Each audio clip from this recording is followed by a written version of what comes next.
Bonjour, bon après-midi. Je suis contente de pouvoir vous accueillir cet après-midi au nom de la Chambre des métiers à notre conférence sur la facturation électronique dans le cadre des marchés publics.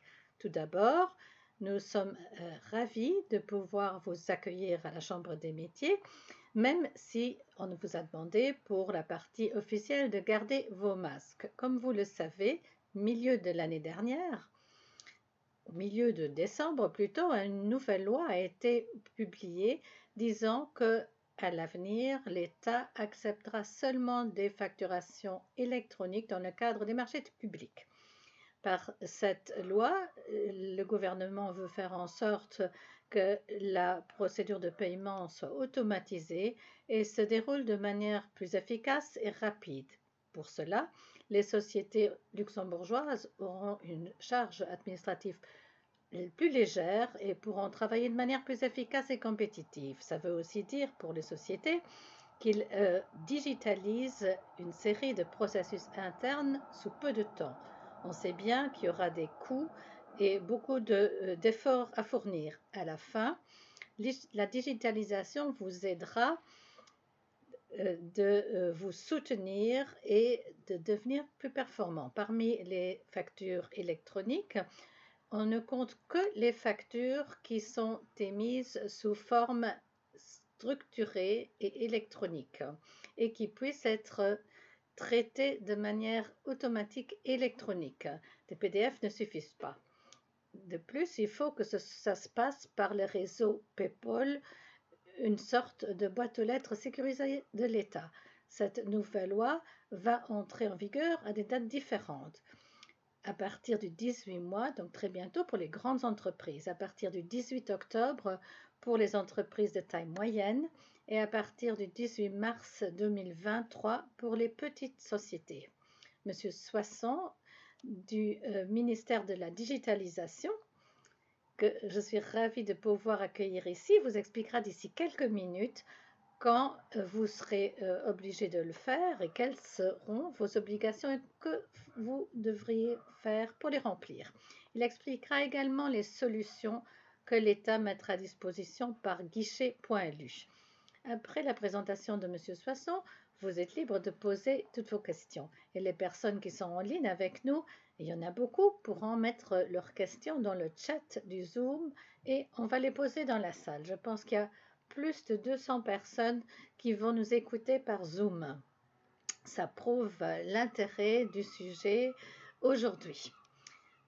Nous allons répondre à vos questions. C'est pour ça qu'on a invité une série de prestataires qui pourront vous accueillir dans le hall, dans le foyer à l'extérieur pour répondre à vos questions. Donc n'hésitez pas à les rejoindre après la conférence.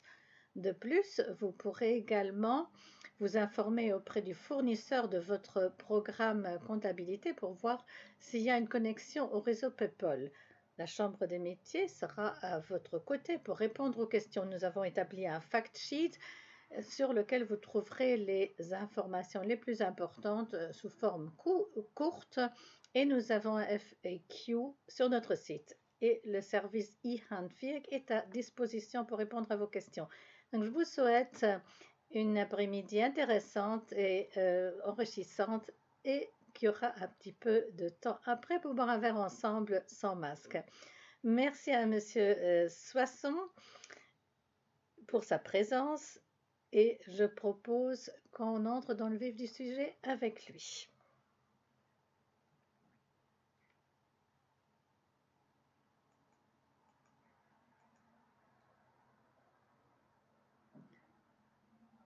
Bon après-midi ou presque bonne soirée à toutes et à tous. Comme déjà expliqué, je suis Gérard Soisson, je viens du ministère de la Digitalisation, qui est responsable de la loi dont on vous a parlé, et responsable également du côté de l'État pour la mise en place, la mise en pratique de cette loi. La loi dont on parle ici, c'est la loi modifiée du 16 mai 2019 relative à la facturation électronique. Cette loi de 2019 a été en 2021, en décembre, elle a été modifiée. C'est pour ça qu'on parle désormais de la loi modifiée de 22, pardon, de 2021. C'est en fait une transposition d'une directive, la directive 2014/55 du 16 avril 2014. Donc c'est une directive qui a été mise en place, transposée. Et cette loi de 2019 prévoyait que les organismes du secteur public, dans le sens large, tous ceux qui tombent sous la législation du marché public, étaient obligés de recevoir des factures électroniques et on les définissait comme fichiers XML, une facture structurée. Donc je vais vous expliquer ce concept un peu plus tard. Ce qui s'est changé par la loi de décembre 2021, c'est que maintenant, pas seulement les organismes publics seront obligés de recevoir les factures, mais avec cette nouvelle loi, il y aura également une obligation qui est prévue pour les entreprises. On les appelle les opérateurs économiques. Ça peut être d'autres organisations à part les sociétés, d'autres organisations qui fournissent des services dans le cadre d'un marché public, les obligeant à facturer de manière électronique à l'exclusivité. Il y a un texte consolidé qui réunit ces deux lois. On le trouve également dans le site de Légilux.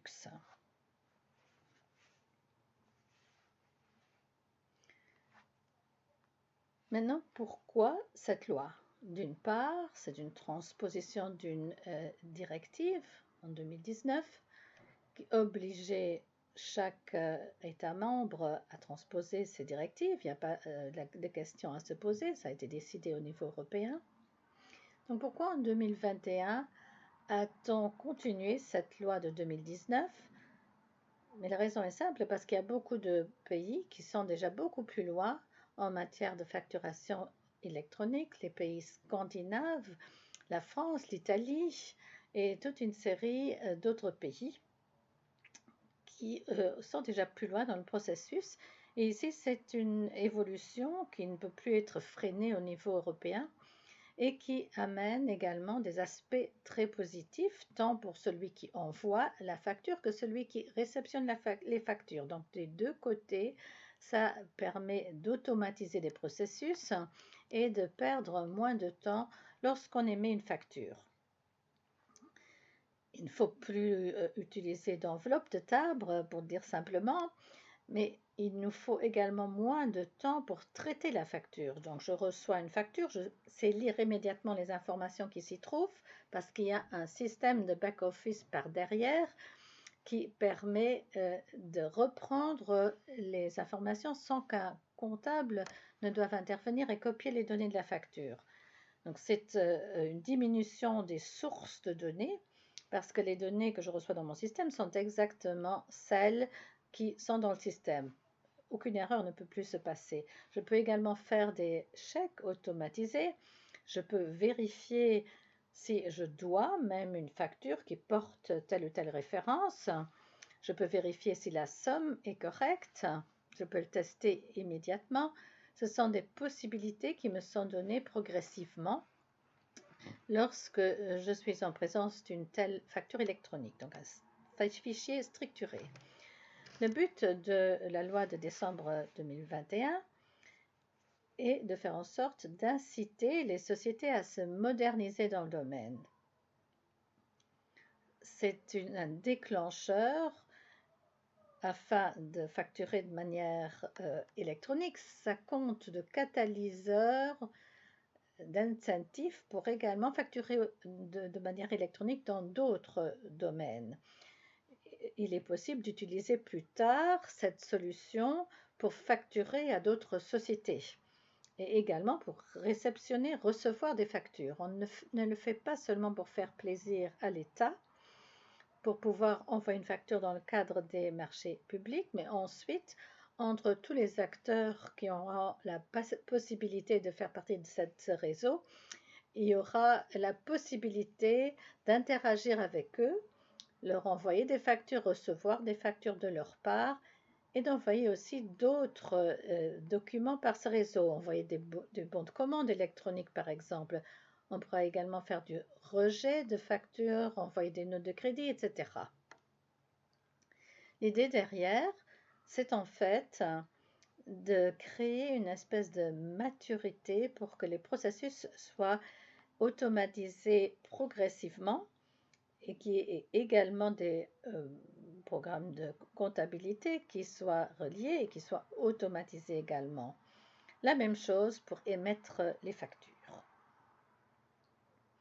Donc il s'est avéré que si rien ne se passait sur le plan de la loi, alors dans 10 ans, on serait toujours au même niveau. C'est une expérience qui a été faite dans tous les pays.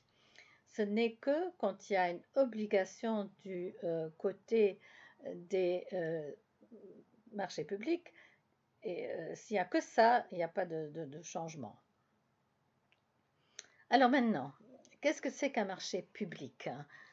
On pense que c'est évident, mais on a fait l'expérience qu'il y a beaucoup de mauvaise compréhension, donc je souhaite donner une définition très claire ici. Il ne s'agit pas d'une soumission publique. Or, ceci, dans la législation, la définition est différente. Et c'est également le cas pour la directive européenne. Donc, il s'agit de tout contrat que j'ai avec un organisme du secteur public, indépendamment du montant du contrat et indépendamment de la procédure qui a été utilisée pour mettre en place cette procédure. Donc, ça veut dire, si quelqu'un demande une offre, je lui envoie, il fait une commande après, donc on est dans le cadre du marché public. Donc, chaque facture qui est envoyée à un organisme du secteur public tombe dans cette définition. Sauf si c'est un contrat qui n'est pas écrit, et ça ne se passe pas en général, parce qu'il y a au moins un email, une offre qui a été envoyée par email et confirmée. Donc, c'est pour l'État, suivant les procédures, il s'agit toujours d'une procédure écrite d'une manière ou d'une autre. Un contrat écrit, ça ne veut pas dire sous forme de papier, obligatoirement, ça peut se faire par email.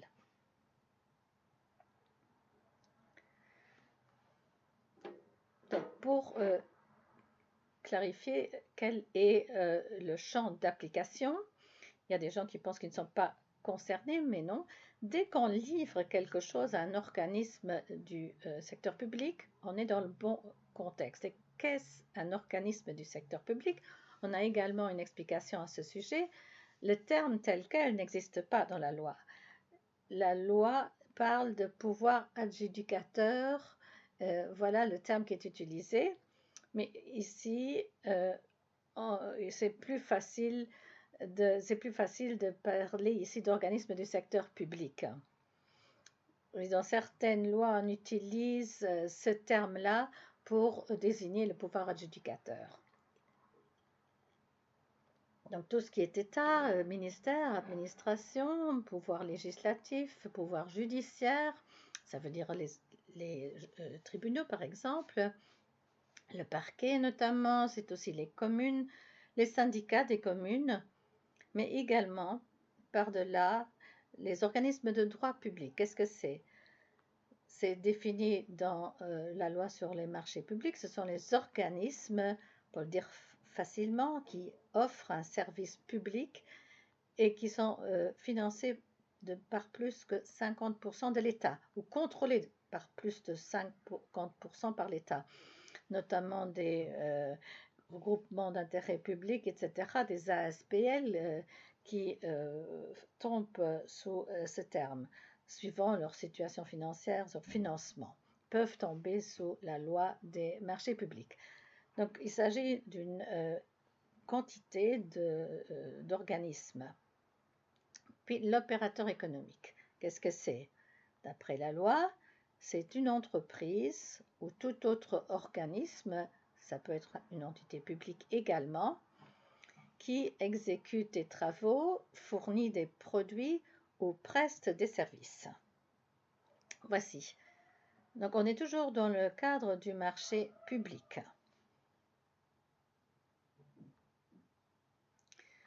J'espère que ce n'est pas trop confus pour vous. Maintenant, revenons-en à la facture électronique. Qu'est-ce que c'est?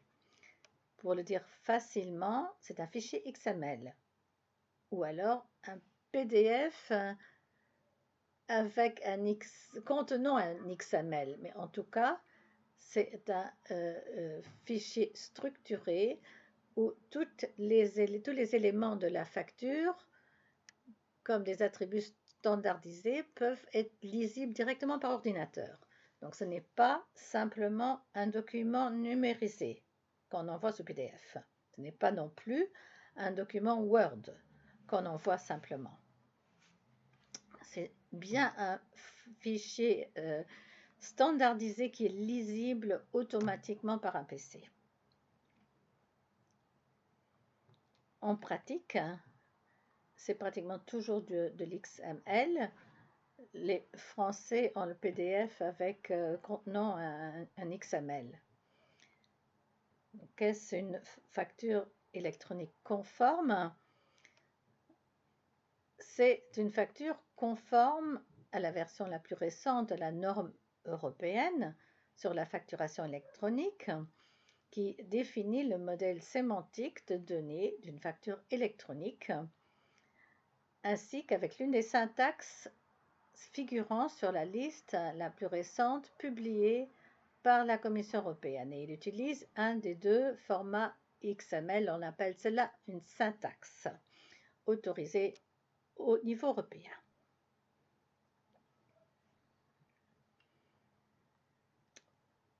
Donc, il ne faut utiliser que des factures conformes par rapport aux normes européennes. La norme, c'est celle-ci, EN 16931, et les deux syntaxes. D'une part, c'est l'Universal Business Language UBL, et l'autre, c'est du Cross Industry Invoice CII. Ça vient des Nations Unies.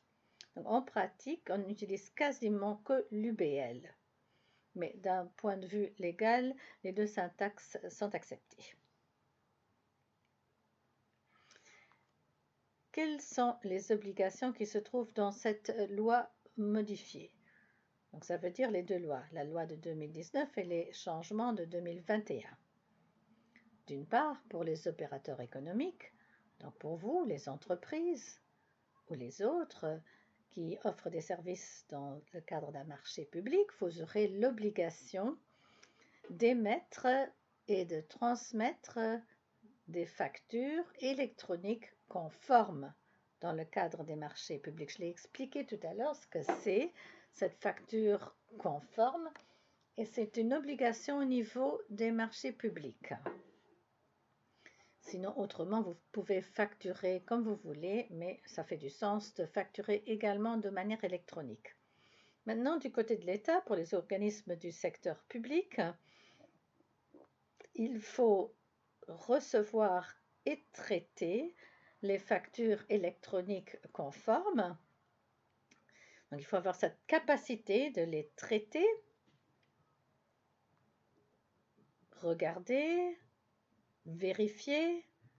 Ça ne veut pas dire toujours qu'il faut toujours l'accepter et payer, parce qu'il se pourrait qu'il y ait une erreur dans une facture. Donc ça, c'est la même chose que ce n'était le cas auparavant. Ce n'est pas parce qu'ils traitent les factures qu'ils doivent absolument les payer. La facture doit toujours être correcte, sans faute. Donc il faut les traiter comme toute facture normale, disons. Et pour réceptionner les factures, il faut un point d'accès PayPal. Ça, je vais vous expliquer tout à l'heure ce que c'est exactement. Donc, soit ils doivent en disposer eux-mêmes, ou alors il faut un point d'accès PayPal capable de recevoir les facturations électroniques. Maintenant, pour les ministères et les administrations de l'État, à l'État, donc je veux dire au gouvernement central, quoi qu'il en soit, il faut toujours utiliser le point d'accès à PayPal du CTIE. Pour les autres organismes du secteur public qui tombent également sous la législation de la loi sur les marchés publics, il faut utiliser le point d'accès central du CTIE pour autant qu'ils n'ont pas eux-mêmes un point d'accès propre. Donc aussi longtemps qu'ils ne peuvent pas le faire de manière autonome de leur côté. Ils doivent passer par celui du CTIE. Et dès qu'ils décident de mettre en place leur propre point d'accès, il ne faudra plus passer par celui du CTIE.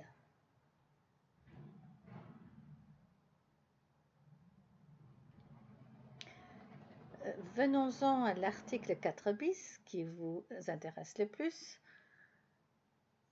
Donc ceci, c'est l'obligation pour les entreprises de facturer de manière électronique dans le cadre des marchés publics. Les opérateurs économiques émettent et transmettent toute facture au pouvoir adjudicateur ou entité adjudicatrice sous forme de facture électronique conforme. Je viens de vous expliquer ce que c'est. Il s'ensuit qu'il s'agit de la facture électronique. En PayPal, il faut savoir, c'est toujours un fichier XML et c'est considéré comme l'original. La facture le fichier XML pour la facture fait foi, c'est précisé dans la loi. Donc ça veut dire qu'il faut archiver cet original pour le cas où un jour il y aurait une contestation. Les 3 étapes pour l'article 4 bis. Ça veut dire l'article s'applique en 3 étapes, une fois 5 mois après l'entrée en vigueur de la loi du 18 décembre 2021, et ceci, c'est pour les opérateurs économiques de grande taille. Donc là, la date, c'est le 18 mai 2022. Donc c'est uniquement pour les plus grandes entreprises. Il y en a une centaine au Grand-Duché.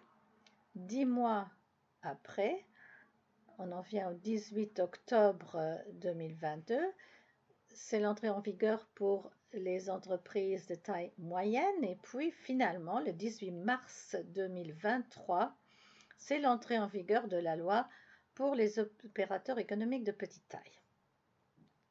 Distinction entre une grande entreprise, une moyenne et une de petite taille. Je vous l'explique ici, mais c'est repris dans la loi du registre du commerce. C'est la loi qui également définit sur quelle base les bilans doivent être faits. Les seuils sont les mêmes. Les seuils sont les mêmes que vous voyez ici sur le slide.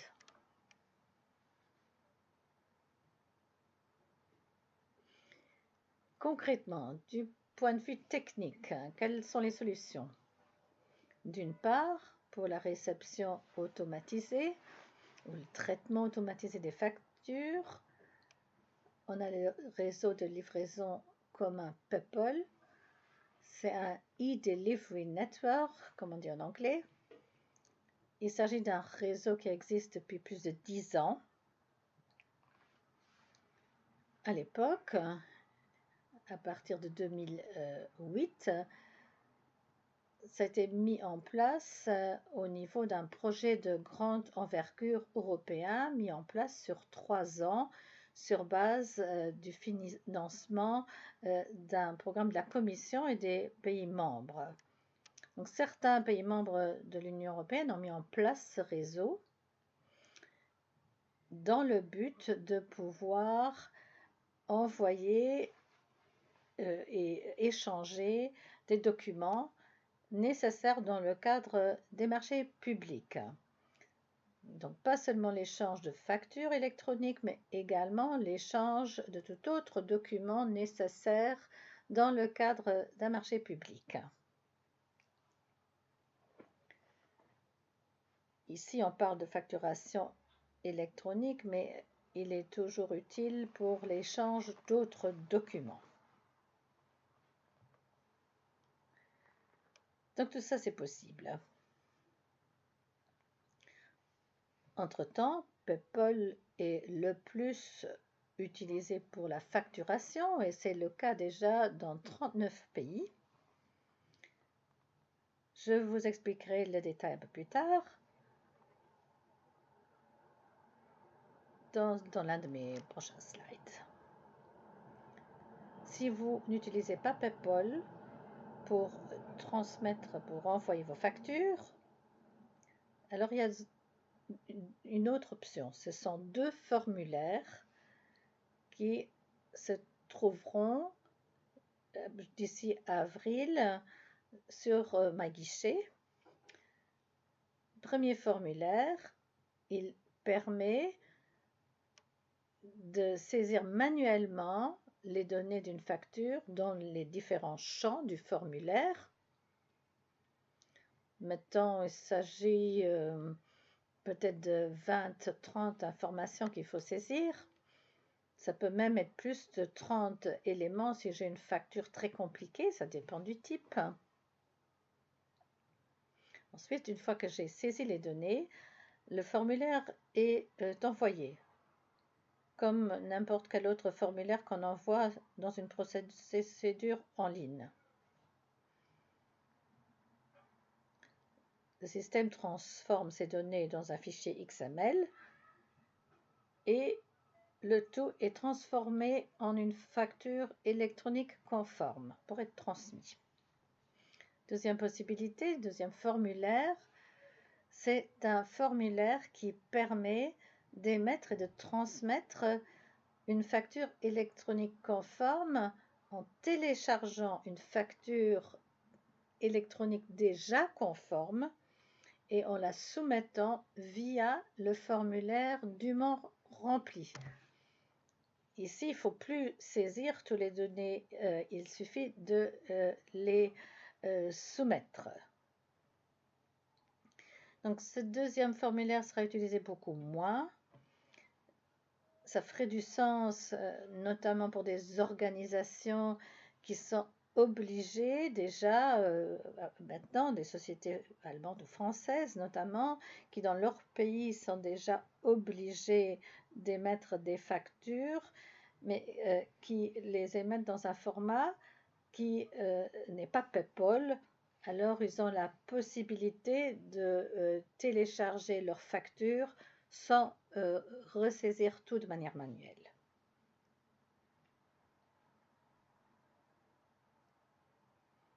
Maintenant, si je veux procéder par PayPal, donc c'est la solution recommandée, la loi ne dit pas qu'à terme, les sociétés fassent leur demande par ces deux formulaires. Ça, c'est pas le progrès.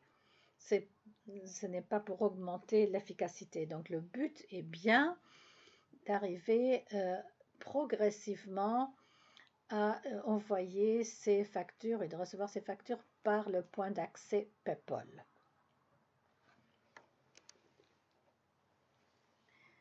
Donc, j'ai d'une part la possibilité d'avoir mon propre point d'accès PayPal, de le mettre en place, ce qui n'est pas la solution pour les petites entreprises. Il faut dans ce cas-là avoir un département IT important qui soit capable de mettre en place. Donc pour une petite société, c'est manifestement pas la solution. Deuxième possibilité, c'est de se rendre chez un prestataire de services spécialisé, et il y en a des centaines qui offrent des points d'accès PayPal. Je vous ai mis le lien direct dans le slide. Vous trouverez la liste de ces prestataires de services. Ils offrent un point d'accès PayPal. Au niveau européen, je pense qu'il y en a plus que 300.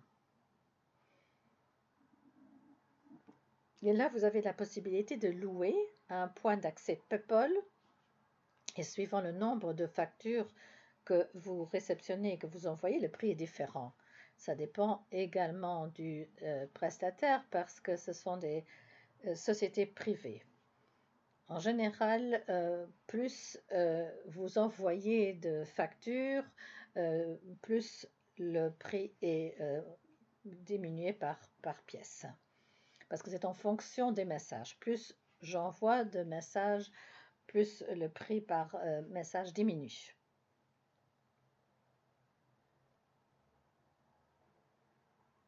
Cette deuxième solution est mieux pour les petites sociétés, mais il faut bien une connexion entre un système de back-office que je crée au niveau PayPal. Je vais encore l'expliquer en plus en détail un peu plus loin.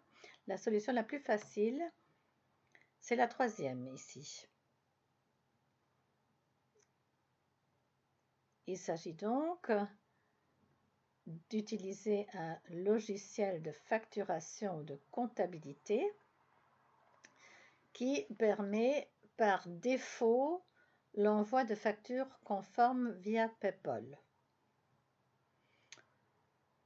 Donc, qui par défaut fait des factures conformes et qui est lié exactement déjà par le logiciel qui permet cette possibilité de l'imprimer et de l'envoyer par PayPal. Il existe une série de logiciels qui offrent ce service. Par exemple, tout à l'heure, quand vous irez dehors, vous verrez certaines sociétés qui offrent ce service ou pourront l'offrir sous peu.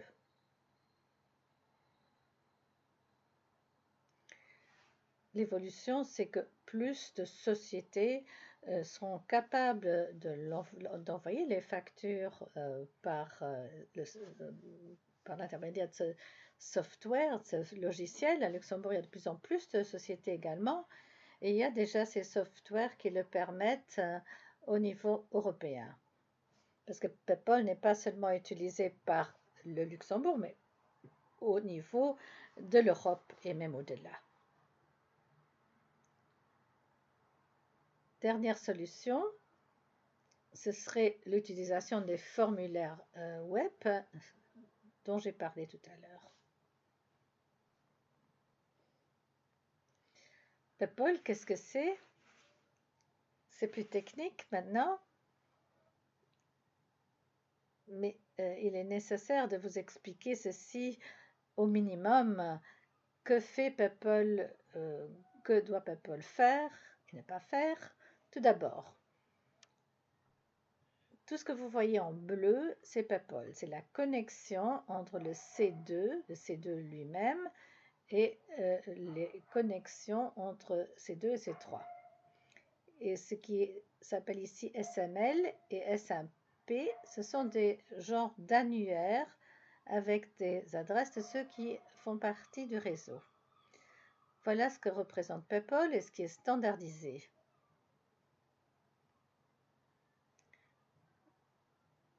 Maintenant, si on veut envoyer une facture ou un autre document électronique, il y a d'autres éléments qui interviennent, notamment le C1, c'est le système de back-office, c'est celui qui envoie la facture, et le C4, c'est le système de back-office de celui qui réceptionne la facture.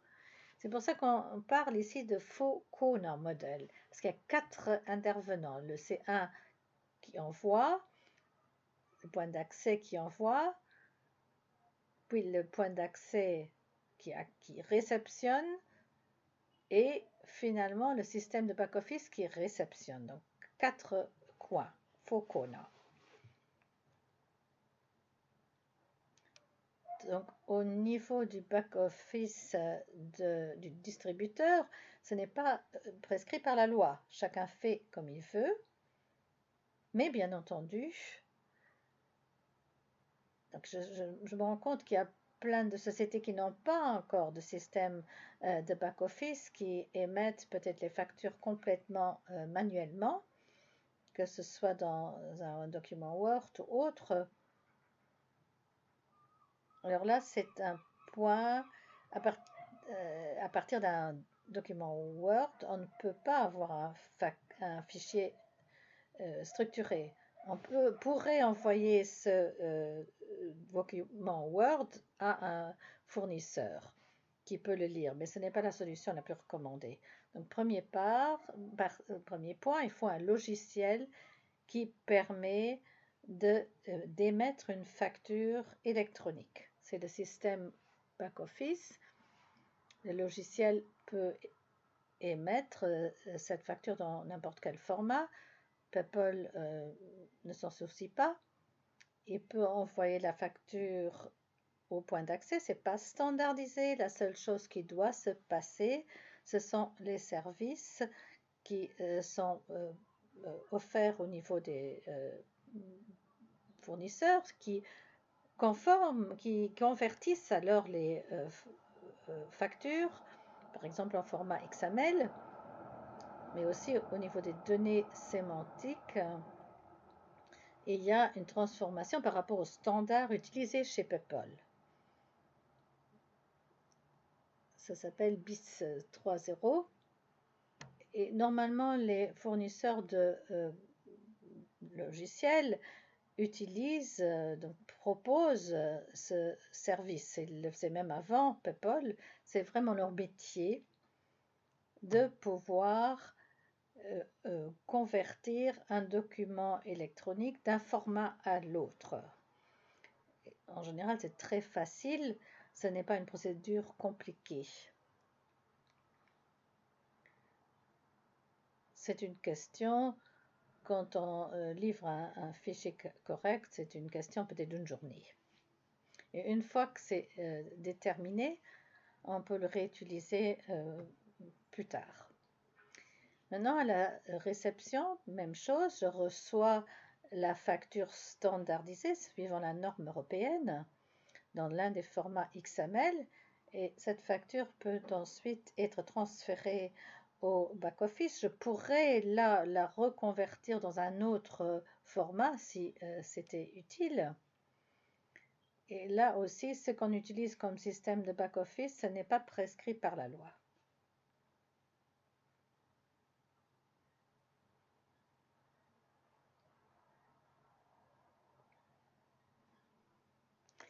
L'identification des participants se fait par le SML et le SMP, une espèce d'annuaire dans lequel se trouvent tous les participants du réseau qui reçoivent un identifiant unique.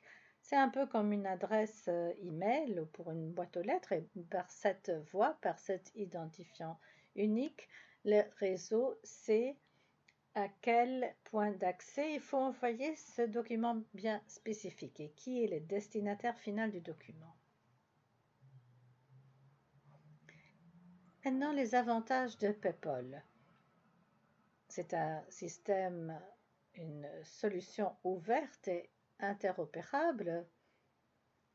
PayPal n'est pas une société privée, c'est géré par une association internationale sans but lucratif de droit belge. PayPal ne fait pas de bénéfices, c'est donc une association sans but lucratif. Et PayPal ne charge pas, ne demande pas des frais au client final. Les fournisseurs doivent payer pour leur point d'accès. Une société qui envoie une facture par PayPal ne doit rien payer à PayPal. Puis, c'est un moyen sûr et fiable de transférer des documents, puisque entre les deux points d'accès, un point d'échange crypté est créé, donc personne ne peut lire ce qui est envoyé entre les deux points d'accès, personne ne peut faire des changements, on est tout à fait sûr de ce qu'on en envoie et va arriver. Et il y a également une non-répudiation, ça veut dire une fois que je l'ai envoyé, celui de l'autre côté ne peut pas dire qu'il ne l'a pas reçu. par exemple, si on envoie quelque chose par la poste ou par email, on n'a jamais une garantie à 100% que ça arrive de l'autre côté. Et celui qui l'envoie peut toujours dire qu'il y a une perte. Il peut également par email, par exemple, y avoir des changements. Que quelqu'un réceptionne la facture, la change et l'envoie à quelqu'un d'autre. Par exemple, il y en a qui changent qui font des changements au niveau du compte bancaire avant de réenvoyer le document email. Donc, PayPal est très largement utilisé déjà au niveau européen, 39 pays, notamment en Australie, à Singapour, au Japon en partie, aux États-Unis en partie, etc.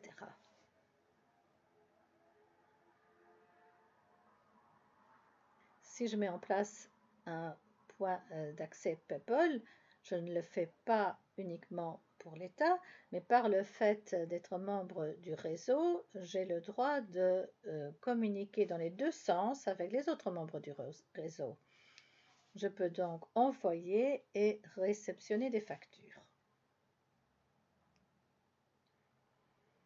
Par défaut, cela permet un échange transfrontalier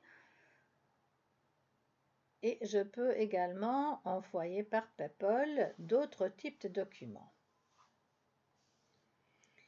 Et finalement, lorsque j'envoie les choses par PayPal, je ne dois pas me poser la question si c'est conforme aux exigences de la loi européenne, parce que d'office, PayPal est conforme à la norme européenne.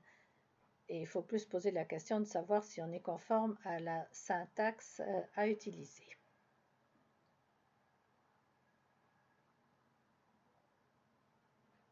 Ce qui est envoyé par PayPal, c'est un fichier XML au format Universal Business Language. Il est conforme à la norme européenne. UBL est l'une des syntaxes qui est autorisée au niveau européen. Par défaut, sur une de ces factures PayPal, j'ai le droit de mettre des pièces jointes. C'est une question qui m'est posée souvent, donc je peux rajouter un PDF, un PowerPoint et de l'envoyer en même temps que le fichier XML. Par exemple, je peux en même temps envoyer une copie de la facture en PDF si c'est souhaité. Donc, plus d'informations sur le format CUUS. Je vous mets un lien ici, plusieurs liens ici. Parce qu'il y a des fois les gens qui ont des problèmes à trouver les pages. Donc ici, on a une liste des détails PayPal bis et c'est mis à disposition.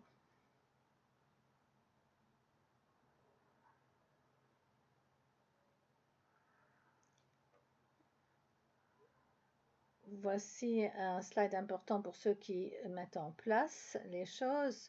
Comment vérifier si le fichier XML que j'envoie est conforme. D'une part, PayPal lui-même dispose d'un schématron.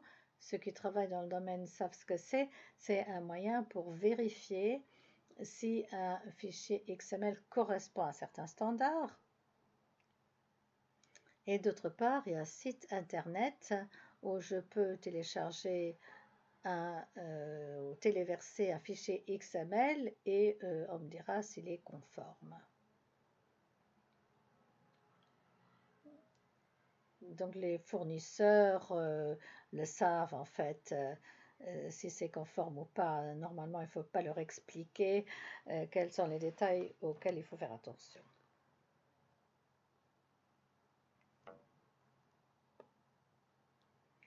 Les standards qu'il faut utiliser entre la communication entre les deux points standards, ce n'est pas le même standard utilisé par votre back-office. Ce dernier peut fonctionner comme il fonctionne aujourd'hui. Ce n'est pas un format qui doit être utilisé au niveau du logiciel.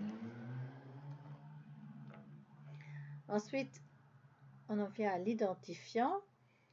Comment sais-je par PayPal à qui adresser mon document? Il y a différents moyens de le faire. La manière standard, c'est passer par le numéro de TVA. C'est ce que vous pouvez faire déjà à ce moment. Progressivement, on veut passer au numéro d'identité du répertoire des personnes morales. Il s'agit là d'un numéro de 11 chiffres et chaque société qui est dans le LBR, Luxembourgish Business Register, a un tel numéro. Et progressivement, on passera à ce numéro d'identité. Mais dans une phase de transition, au moins jusqu'à la fin de l'année, les deux possibilités sont acceptées. Donc ça veut dire pour le moment, on peut simplement utiliser son numéro de TVA.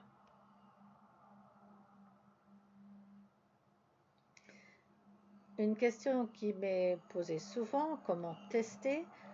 C'est les sociétés qui sont déjà un peu plus loin dans le processus. À côté de l'environnement de production depuis 2016, il existe un environnement test du point d'accès PayPal, du CTIE. Donc tout le monde peut y envoyer un message test. S'ils sont réceptionnés, en général, le point d'accès envoie un message disant qu'il l'a reçu et alors le fournisseur qui l'a mis en place sait que le message est bien arrivé. Pour faire ces tests, il faut utiliser les identifiants qui suivent.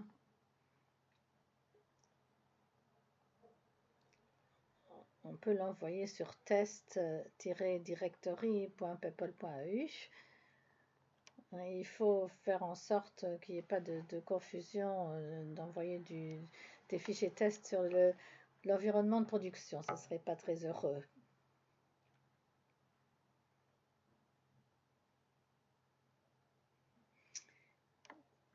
Donc, quel point d'accès existe? Donc là, il y a le directory de PayPal, le test directory.paypal.eu, c'est l'annuaire pour les environnements de test. Puis on a un deuxième, c'est le directory.paypal.eu, c'est l'annuaire pour les environnements de production, alors que le deuxième dont je vous ai parlé, c'est pour les environnements de test. Maintenant, si vous avez un fournisseur, ils n'ont pas besoin de ces annuaires. Ils peuvent, à partir de leur point d'accès, savoir qui peut être joint par le point d'accès. Donc, les annuaires, c'est plutôt pour les gens qui n'ont pas directement accès à un point d'accès et qui veulent savoir qui a quoi comme ID. Mais les fournisseurs de services n'ont pas besoin de ces annuaires. Et malheureusement, à l'heure actuelle, il n'est pas obligatoire pour les participants du réseau de publier leurs données dans ces annuaires. Tous les organismes ne peuvent donc pas y être trouvés. Néanmoins, tous les participants qui utiliseront le point d'accès PayPal du CTIE seront d'office publiés dans ces annuaires. Il faut savoir que certains organismes ne veulent pas publier certaines choses. Donc pour l'État, tout ce qui est sur le point d'accès se retrouvera également publié dans les annuaires.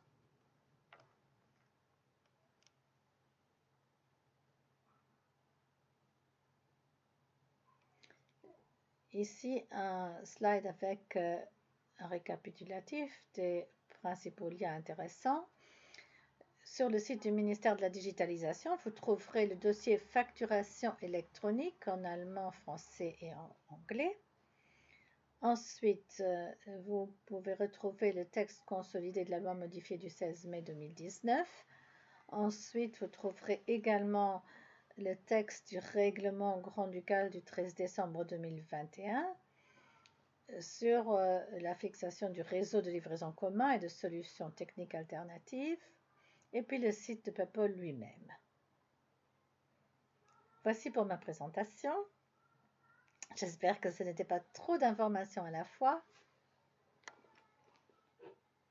Donc, si vous avez des questions, levez la main, je vous passe le micro. Vous pouvez bien entendu aussi mettre vos questions dans le chat.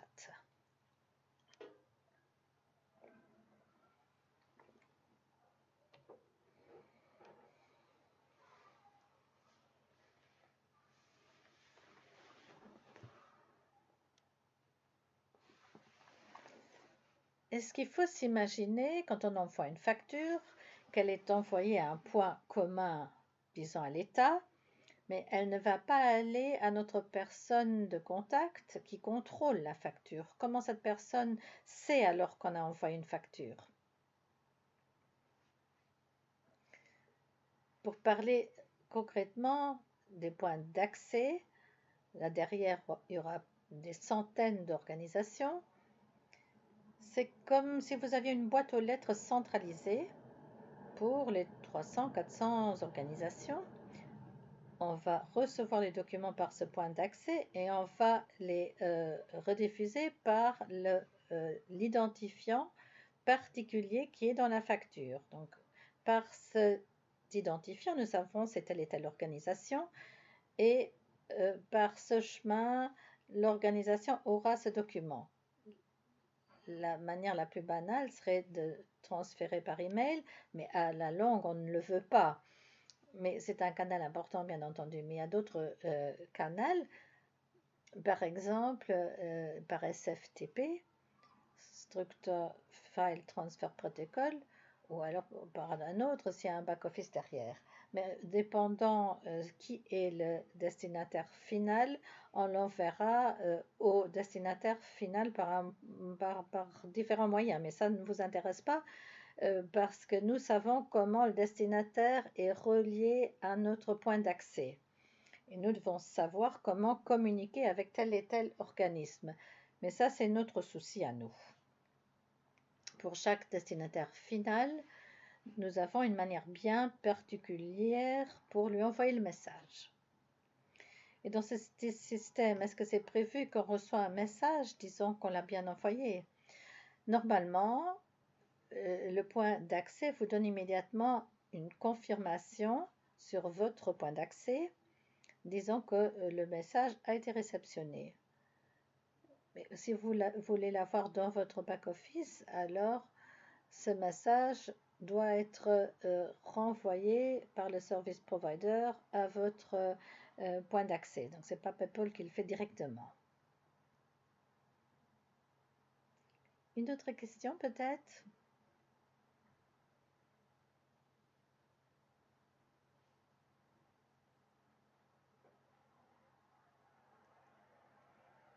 Bonjour, petite question. Est-ce qu'il y aura des subsides de l'État pour ces grandes transformations structurelles? J'aurais pu le dire, effectivement. C'est un slide que je devrais ajouter. Il existe un programme de luxe innovation qui s'appelle Fit for Digital Packages ou Fit for Digital Packages. Je ne sais pas qui connaît ce programme déjà. Il donne des subsides pour les petites entreprises. Il y a des limites par rapport à la taille des entreprises. Je n'ai plus en tête quels sont les seuils.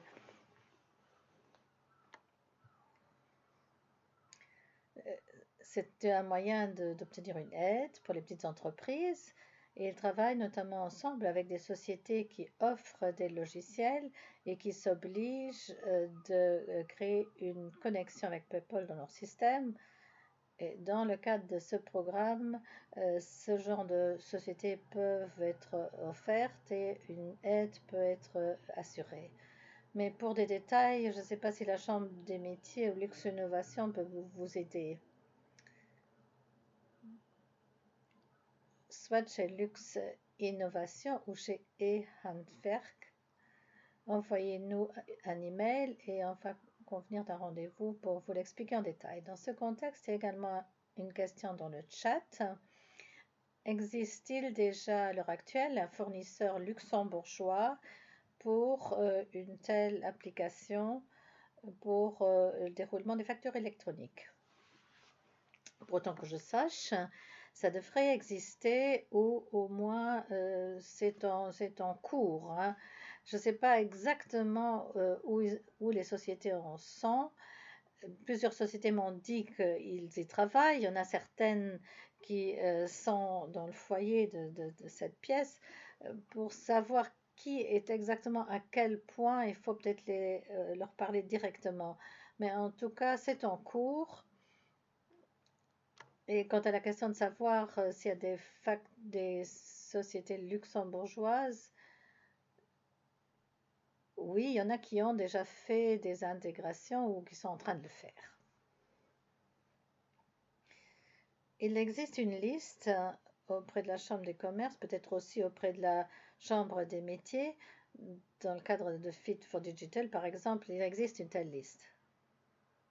J'ai parlé à notre prestataire qui a de l'expérience en Allemagne avec le format XML. Est-ce qu'il y a peut-être des problèmes avec des grands bordereaux où il y a peut-être des centaines ou des milliers de positions? Là, ils disent peut-être que c'est mieux de mettre une seule position et de mettre le reste dans les annexes. Le format de PEPL est extrêmement flexible. Il y a des centaines d'attributs. Ça base bien entendu sur le standard européen. S'il y a des limites dans le standard européen, alors ce sera le cas également au niveau PEPL.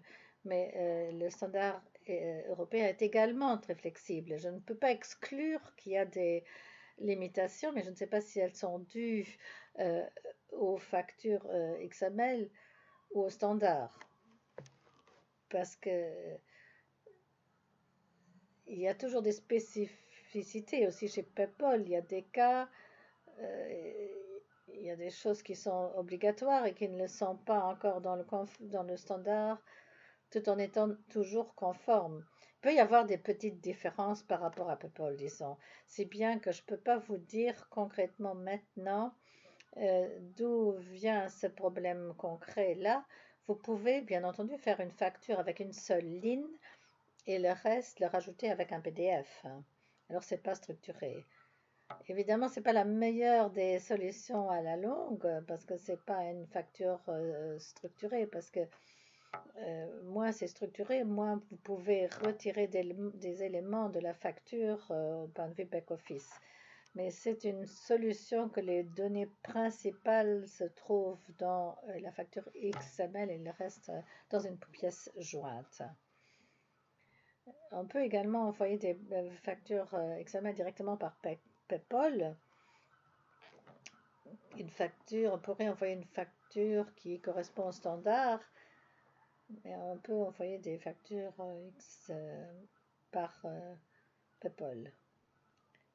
Si on a terminé avec les questions, vous verrez des prestataires luxembourgeois étrangers. N'hésitez pas à aller vous rendre aux différents stands pour poser vos questions. Qu'en est-il des factures pro forma, par exemple? Est-ce que ça se fait de la même manière? Tout ce qui est note de crédit ou des choses pareilles, vous pouvez également les envoyer par ce modèle, par ce moyen. Si vous regardez la définition de la facture dans la loi, c'est prévu dans la loi qu'il ne s'agisse pas seulement de documents où c'est marqué facture, c'est des demandes de paiement équivalentes chaque fois qu'il faut payer quelque chose, même si ça ne s'appelle pas facture, d'après la loi, c'est quand même une facture. Est-ce que c'est clair?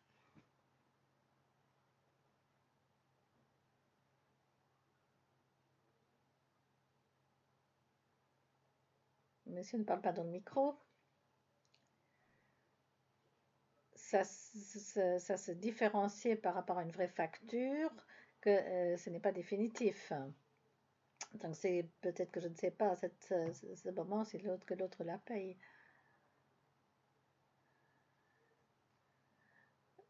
rien ne vous envoie de l'envoyer par PayPal, mais de l'autre côté, il faut que le destinataire sache qu'il ne s'agit pas d'une facture qu'il faut payer immédiatement. Une question qui vient de nous parvenir par le chat. Est-ce que cette aide-là est également valable pour les contrats existants? Oui, la loi se réfère au marché public. Et là, il n'y a rien de marqué par rapport à la date. Ceci concerne chaque facture qui est émise à partir de la date qui est d'application, qui est envoyée. C'est la date d'émission de la facture qui compte. C'est pas la date d'un contrat, quand est-ce qu'il a été fait. Pour être concret, si le 17 mai vous envoyez une facture, vous pouvez l'envoyer par papier. Si vous l'envoyez le 18 mai, elle ne peut plus être sur papier. Normalement, la loi va au-delà des contrats. Donc, chaque contrat qui n'est pas conforme à la loi, et là, d'office, ce contrat ne serait pas d'application parce qu'un contrat ne peut jamais se mettre au-delà d'une loi. Et alors, si on est en retard, est-ce qu'il y a des pénalités ou qu'est-ce qui se passe quand on n'est pas prêt à la date? La loi ne prévoit pas de pénalité, mais le principal risque, donc d'une part, vous avez la loi et une loi est supposée être respectée, mais au-delà, on a la loi sur les délais de paiement qui repose également sur une directive européenne. Et dans cette loi, c'est marqué que quand une facture est émise et que celui qui ne remplit pas son obligation légale, à ce moment-là, le délai de paiement ne court pas. Si vous envoyez une facture qui n'est pas électronique, alors vous n'avez pas respecté vos délais, vos principes, alors le délai légal ne court pas. L'autre partie pourrait ne pas vous payer. Et vous courez donc un risque, c'est que ce soit considéré comme une facture qui n'a pas été envoyée.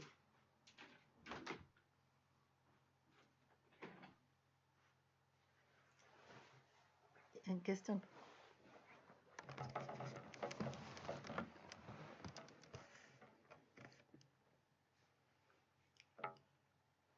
Madame dit, c'est intéressant, mais est-ce qu'on peut avoir un exemple concret d'une facture PayPal? On ne sait pas à quoi ça ressemble.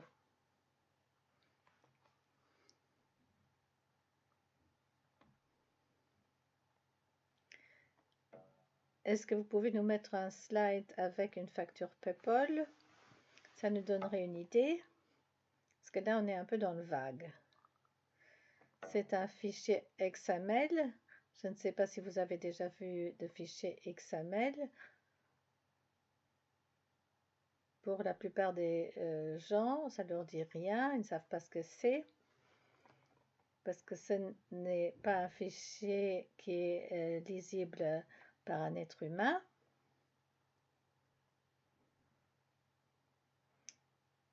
Donc, ce n'est pas lisible par quelqu'un qui n'est pas informaticien. Donc, je ne sais pas si ça vous aidera. Lorsqu'on reçoit des factures électroniques, on fait une conversion électronique dans un format PDF où on reprend certains éléments de la facture pour les mettre dans un format PDF pour que les comptables puissent plus facilement vérifier les données de la facture. Et là, vous êtes dans quelque chose qui ressemble à ce que vous êtes habitué de voir aujourd'hui. Il n'y a rien au niveau du contenu. Le format est différent, mais rien au niveau du contenu qui est fondamentalement différent de ce que vous retrouvez dans une facture habituelle. Sauf que les champs, adresse, numéro de référence de la facture, montant, toutes ces informations sont dans des champs spécifiques et sont décrits comme des éléments séparés.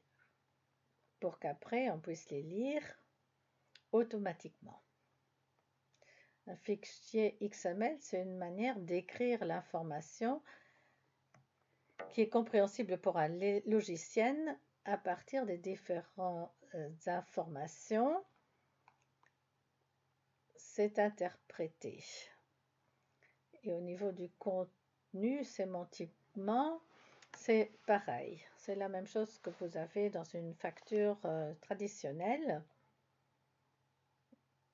Sauf que si la facture électronique se généralise, alors c'est difficile d'envoyer une autre facture qui... Il y a beaucoup de factures qui sont envoyées par email dans lesquelles manquent des éléments qui sont déjà légalement obligatoires et qui seraient nécessaires.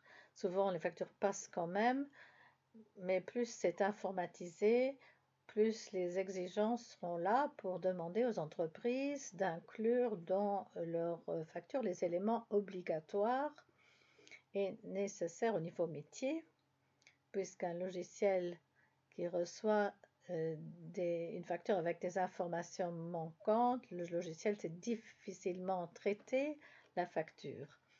Et si vous le faites au niveau informatique, vous pouvez plus facilement vérifier si c'est conforme. C'est facilement découvert si l'information manque ou non.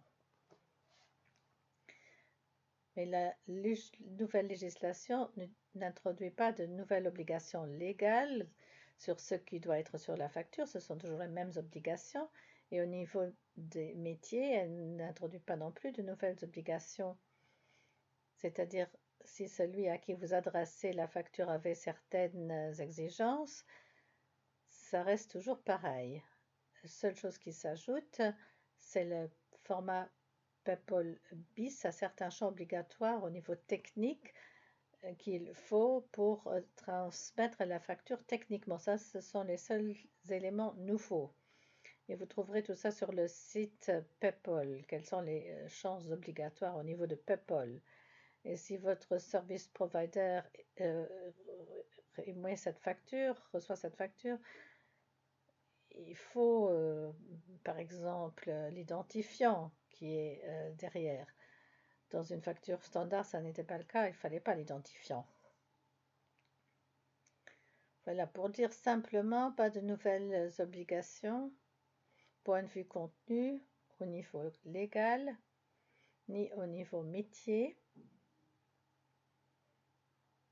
mais juste quelques champs qui sont obligatoires au niveau technique, et la plupart de ces champs sont des champs qui sont obligatoires de toute manière, comme le numéro de référence d'une facture. Vous l'aviez déjà auparavant.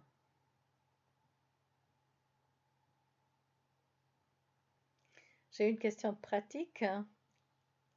Il y aura également encore une question du chat. Et M. Soisson restera encore un peu. Et Ihan Virk pourra également répondre aux questions. Donc les conseillers de la Chambre des métiers resteront ici pour répondre à certaines questions. Donc ma question est pratique. Souvent pour les marchés publics, on a des gens par exemple d'un bureau de contrôle ou des architectes qui contrôlent nos factures, qui les valident et puis on les envoie. Souvent, on émet une facture pro forma tout d'abord. Elle est validée, on la renvoie avec la facture finale, elle est validée. Des fois, elle passe même par un bureau de contrôle différent qui met son tampon. Et seulement après, cette facture est envoyée au ministère. Donc, comment est-ce que c'est supposé fonctionner? Parce qu'à ce moment-là, il faut utiliser notre PDF traditionnel et puis reconvertir le tout. On m'a déjà posé cette question à plusieurs reprises. La seule obligation qui existe, c'est que la facture finale qui doit être envoyée de manière électronique au destinataire. Tout ce qui se passe avant, en amont, vous pouvez le faire comme vous le souhaitez. Vous pouvez vous organiser comme vous voulez On peut imaginer que ce genre d'échange se fasse par PayPal, mais ce n'est pas prescrit par la loi. Donc là, vous pouvez continuer à travailler comme vous l'avez toujours fait.